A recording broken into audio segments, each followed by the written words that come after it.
Hello YouTube, it's Ryan here with Hobbies Man once again, and today we're going to be doing another manga review.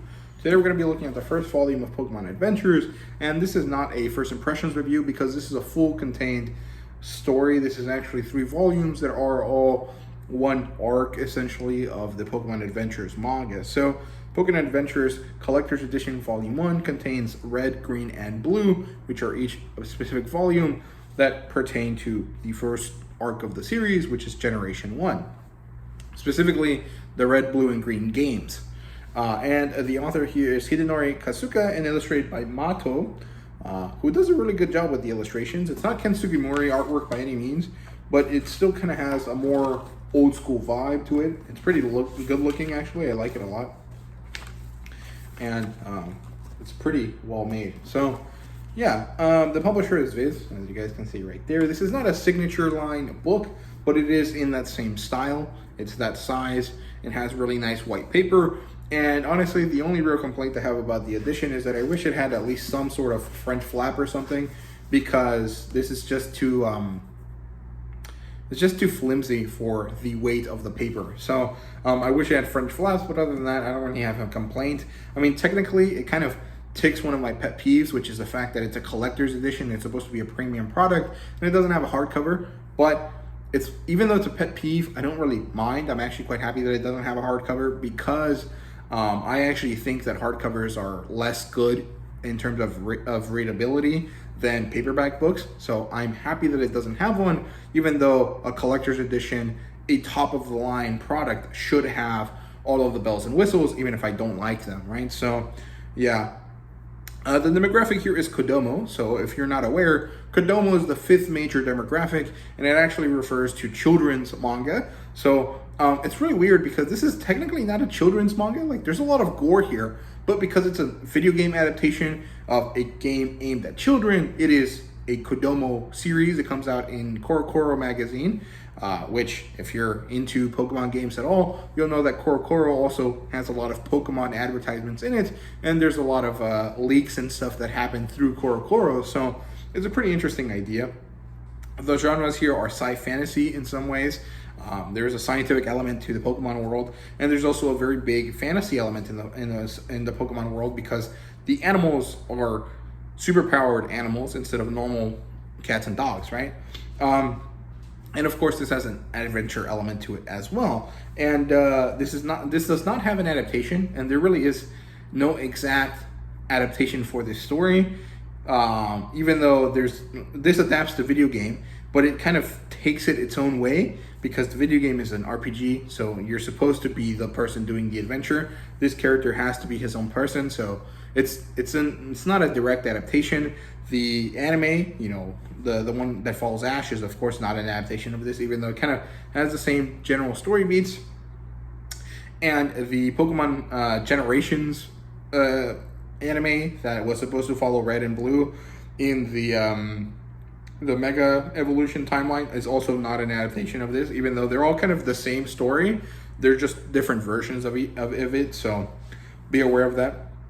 And the premise here is that Red is a boy from Pallet Town, of course, and he meets Dr. Oak one day, and he is tasked with filling out the Pokedex. And along the way, he meets Blue, which is, you know, Dr. Oak's grandson, and then he gets roped into defeating this evil team, because people from Pallet Town have a special connection with Pokemon, and so they have to be the ones to stand up. So it's pretty interesting. I quite liked it. I thought it was really well done, and I'm very happy that I read it. I really enjoyed it. I'm definitely going to pick up the next one in the series, which is actually supposed to cover Pokemon Yellow, which is 3 volumes of story, even though the cover of it is Pokemon Blue, right? So it is what it is, right? So yeah, the plotline is pretty good. The introduction is well made. The Pokedex gets given to Red pretty early on, and then he meets Pikachu, or maybe Pikachu and then the Pokedex. I don't remember exactly, but he meets Pikachu. He becomes friends with it. Very similar to Ash, actually. Pikachu starts out as a very bad, you know, character, and then sees that his trainer cares about it, and then so becomes friendly. We also get to see Red get a Bulbasaur, which is kind of interesting, because you would assume that Red would get a Charizard, right? Red and fire Pokemon. It makes sense. But no, Blue has the Charizard. I think. Yeah, I think so. And then he meets Blue. They hit it off, even though they're very antagonistic towards each other. He gets a few badges. He meets Misty. He meets Brock. Then Green shows up. She's a thief, and she actually plays with Red's emotions a bit because she acts like she's interested in him, but it's all kind of a ploy. And then more badges, more interactions with Pokemon, more just little short 15-page adventures that are all kind of leading to the development of the Team Rocket plotline, which then leads to the big climactic battle of the series, and then transitions into all the kids fighting to be champions. And Dr. Oak even makes an appearance there where he battles, I think it was Green. He beats her and then he pulls out, so it's Red versus Blue for the championship. And of course, we all know who wins that battle. So it's really good, actually. I really liked it. It also sets up the Yellow adventure because there's a chapter where Red ends up in this little village, and he talks to this little girl who has a Pikachu, or who is really interested in Ash's Pikachu, or sorry, not Ash, Red's Pikachu. And so what happens is that I'm guessing this little girl turns into Yellow because she looked really similar. I'm not too sure, but it's really cute, and I like that interaction a lot. And I thought that was a really well thought out setup for the next series. Now, in terms of characters, we have Red, Green, and Blue, and Red and Blue are antagonistic towards each other, so they're rivals.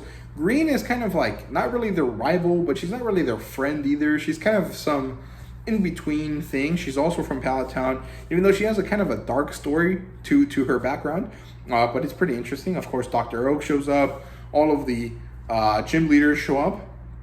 Most of them are actually part of Team Rocket, so that's interesting. Sabrina, Koga, Lieutenant Surge, Erica's a good guy, and of course Giovanni is the leader of Team Rocket. So it's pretty interesting how it's half and half. We get to see Blaine. Mewtwo becomes a character at one point in the story too, and I don't know why. I really like how Mewtwo is drawn. I think it's really weird, and I find that interesting. But there really isn't too many characters beyond Red and Blue that are like real characters instead of just like there for the sake of having more than one antagonist. So it is what it is. I like them. I think it's well done. In terms of world building, there really isn't much. I mean, it's not like they really explain everything about Pokemon. Every time Red catches a new Pokemon, there's a little Pokedex description, which is good. I think that's good world building. It helps you learn about the Pokemon, but it's not like he's out, actively catching Pokemon all the time. And so you don't really get those little Pokedex descriptions all the time. It's just every once in a while. And I don't think they really mention type effectiveness or anything like that. So the world building is pretty minimal. There's city names. They explain a little bit about the history of Mew and Mewtwo. They explain a little bit about why Team Rocket happens, and that's really all there is to it. It's not really deep. It's not really an exploration of the Pokemon world and why Pokemon exist or anything like that. It's pretty mild in terms of world building. In terms of artwork, it's old, but it has a really charming look to it. I really like it. I think it's really well done. Kind of reminds me of Captain Tsubasa or Saint Seiya, kind of that style. But it is a lot more childish than either of those two. I guess Captain Tsubasa is about as childish, and it's quite well done. I like it. It's pretty cute. There's no fan service, so it makes sense. It's a Kodomo story.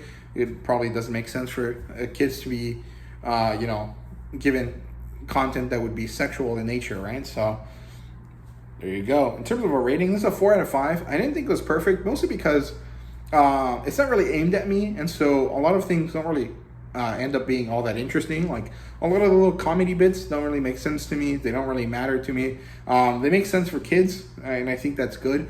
But I enjoyed it. I would read it again, and I would read the next one for sure.